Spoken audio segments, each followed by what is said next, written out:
Line safari और animal safari इधर एक नई पहचान दी है इटावा को। और जितना लाइन सफारी एनिमल सफारी अच्छी होगी, जितना सरकार इस पर ध्यान देगी, उतना ही न केवल इटावा का बल्कि उत्तर प्रदेश का नाम और आगे बढ़ेगा। मैं तो चाहूँगा, क्योंकि समाजवादियों की सरकार नहीं है आज, सरकार को कोई भेदभाव नहीं करना चाहिए। सरकार की कोशिश होनी चाहिए कि ज़्यादा से ज़्यादा यहाँ बजट दें, जिससे कि जो एनिमल सफारी लाइन सफारी दोनों अच्छी चल सकें। साथ ही साथ जो लोग यहाँ देखने आना चाहते हैं लाइन सफारी को, उनको भी तमाम सुविधाएं मिलें। मुझे उम्मीद है कि ये सरकार जहाँ $5 ट्रिलियन की इकोनॉमी का सपना देख रही है, अगर इसमें भी थोड़ा फंड लगाएगी तो सरकार को ही इससे लाभ पहुंचेगा। और जिस समय लाइन सफारी शुरू हुई थी, सुविधाएं और बढ़ जाएंगी तो रेवेन्यू पहले से ज्यादा आएगा। और इधर मौसम अच्छा है और हमारे आगरा के जो बड़े बड़े इंडस्ट्री है, होटल्स वगैरह है, अगर उनसे टाई अप होगा, प्रचार अच्छा होगा, तो मैं समझता हूँ विदेशी लोग भी यहाँ आकर के कुछ समय गुजार सकेंगे। भैया 17 शेर है अभी सफारी में, लेकिन अभी सरकार विधिवत इसका उद्घाटन नहीं कर रही है। सरकार को, और दोनों सरकारें जब है, दिल्ली की सरकार और यूपी की सरकार है, अगर कोई कमी दूर होनी है तो सरकार समय दे सकती है। लाइन सफारी और एनिमल सफारी के अधिकारियों को 1 साल का समय, 2 साल का समय देकर कि 2 साल में अपनी चीजें पूरी कर लो, और तब तक लाइन्स को जिस तरीके से लाइन सफारी में होने चाहिए उस तरीके से छोड़े जा सके। सर, मैनपुरी का इलेक्शन आप जीत चुके हैं, अब 2024 के लिए किस तरीके की तैयारियां, किस तरीके की प्रस्ताव करी है? मैं एक बार फिर मैनपुरी के मतदाताओं का धन्यवाद देना चाहता हूं। मैनपुरी के मतदाताओं ने नेताजी को सच्ची श्रद्धांजलि वोट डाल करके दी है। हम जिनसे भी मिलते हैं लोगों से, उन्हें भी इतनी उम्मीद नहीं थी कि मैनपुरी की जनता और खासकर हर वर्ग के लोगों ने सहयोग और समर्थन किया। ऐसा लगता है कि जो लोगों से, उन्हें भी इतनी उम्मीद नहीं थी कि मैनपुरी की जनता और खासकर हर वर्ग के लोगों ने सहयोग और समर्थन किया।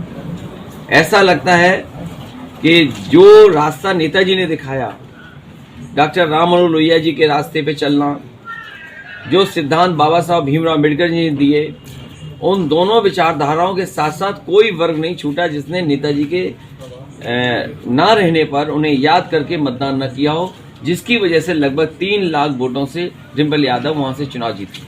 कल की जीत पे भाजपा आरोप लगा रही है कि धनबल का काफी प्रयोग हुआ, करोड़ों रुपए समाजवादी पार्टी ने खर्च किया। देखिए, क्योंकि ये जगह ऐसी नहीं है जिसका मैं जवाब दूं, लेकिन आप इटावा में हैं, मुझसे बेहतर इटावा के बारे में जानते होंगे कि यहाँ के काम काज में पैसा धन कौन कमा रहा है। उदी मोड़ से जो ट्रक आ रहे होंगे उन पे वसूली कौन कर रहा होगा, आप ये जानते हो, मैं जानता हूँ, ये बात नहीं आप कहोगे। चाहे वो टैक्स की चोरी हो या बालू खनन का मामला हो, मुझे तो याद है कि यहाँ बड़े पैमाने पे ट्रक पकड़े गए थे। सुनने में आया है कि भारतीय जनता पार्टी के लोग अब ऊंट से बालू निकलवा रहे हैं, चंबल से। भाई, इटावा में ऊंट नहीं है, लेकिन पता नहीं बीजेपी के लोग ऊंट कहाँ से ले आए हैं ये बालू निकालने के लिए, जबकि आप चंबल से बालू नहीं निकाल सकते।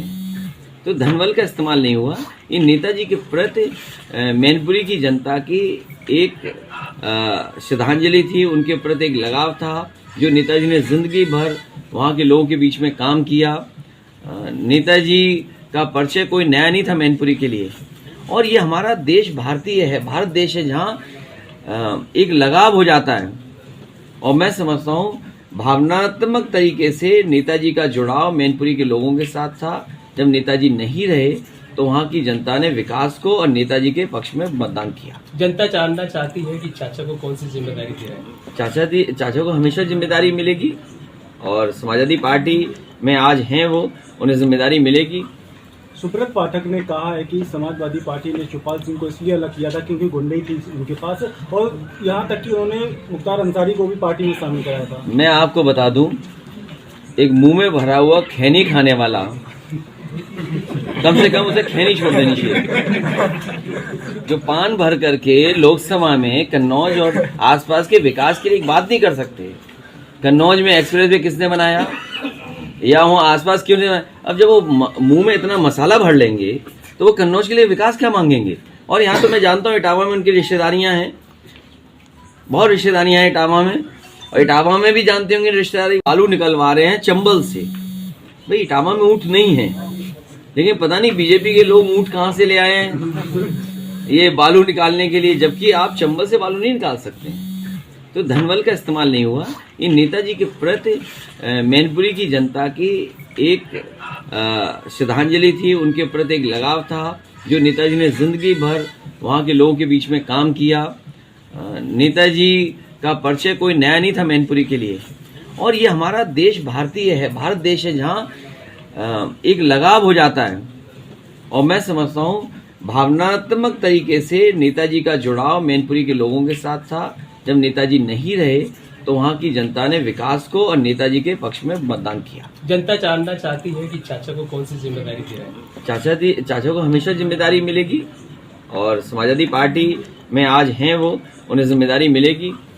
सुब्रत पाठक ने कहा है कि समाजवादी पार्टी ने चौपाल सिंह को इसलिए अलग किया था क्योंकि गुंडई थी उनके पास, और यहाँ तक कि उन्होंने मुख्तार अंसारी को भी पार्टी में शामिल कराया था। मैं आपको बता दूं, एक मुंह में भरा हुआ खैनी खाने वाला कम से कम उसे खैनी छोड़ देनी चाहिए।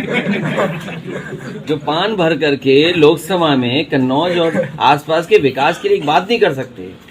कन्नौज में एक्सप्रेस वे किसने बनाया, या वहाँ आसपास क्यों नहीं बनाया? अब जब वो मुंह में इतना मसाला भर लेंगे तो वो कन्नौज के लिए विकास क्या मांगेंगे? और यहाँ तो मैं जानता हूँ इटावा में उनकी रिश्तेदारियाँ हैं, बहुत रिश्तेदारियाँ हैं इटावा में, और इटावा में भी जानते होंगे रिश्तेदारी वाले लोग कि कितना विकास समाजवादियों ने कराया है। इसलिए जिनका नाम आप ले रहे हो उनसे कहना आप खुद कि पान खाना छोड़ दें, मुंह में भरा हुआ जो चीजें हैं वो छोड़ दें और कन्नौज के विकास में ध्यान दें। लगातार पार्टी के कार्यकर्ता है वो मांग कर रहे हैं कि चाचा को नेता प्रतिपक्ष बनाया जाए। तुम्हारा चैनल नहीं चलता क्या?